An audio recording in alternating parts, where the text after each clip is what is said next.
The amount of secular rationalization that comes out of people that are claiming to be believers in God and believers in his son, Jesus Christ, the anointed king, uh, is overwhelming at times because you're finding that you're going to get more arguments, especially within the secular imprinted Christian communities out there, because they've been so comfortable supporting the very thing that's going to take them down.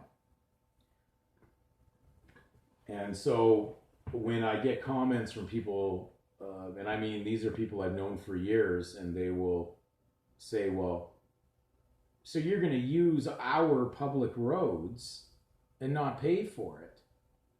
Now, I'm not going to really get into a big discussion on how ridiculous that statement is. We're just going to look at it from the perspective they're actually trying to make it look good that there's asphalt and tar. And all the nonsense we do, what we call modernization, supposedly improving the world, we haven't improved anything. We've destroyed it. We've ruined it.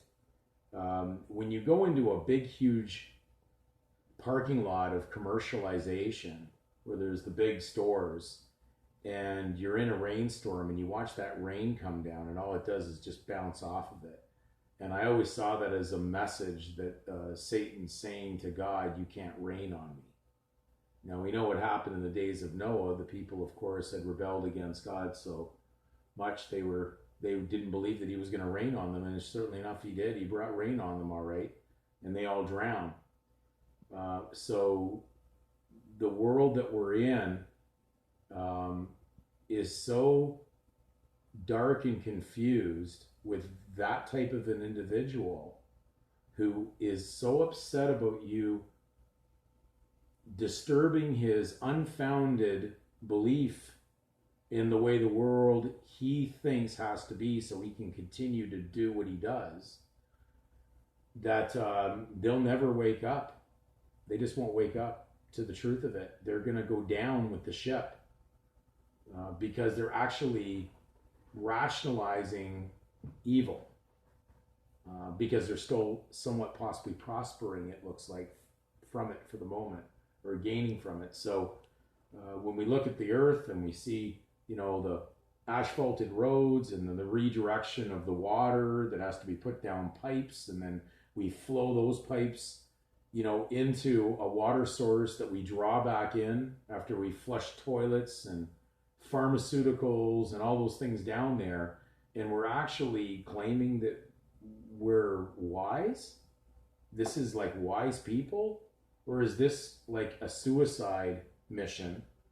And the more people that are collectively in there supporting that is going to make it better, or we're going to make it more sound and truthful.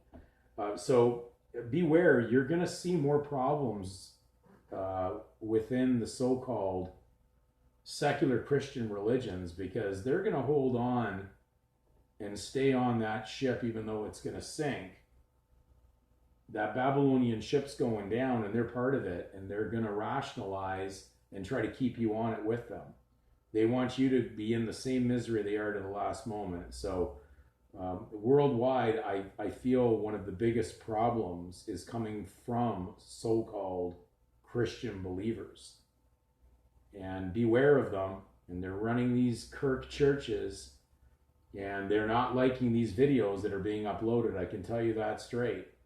Because I've seen some of the responses coming from some very righteous-hearted people that are being attacked by these 501c3 registered religious pastors and preachers who don't like what's coming on these videos, because it's actually showing the truth of exactly how evil the position they put themselves in and what they're supporting. So anyways, maybe a little bit of a vent today on that first video, but be aware.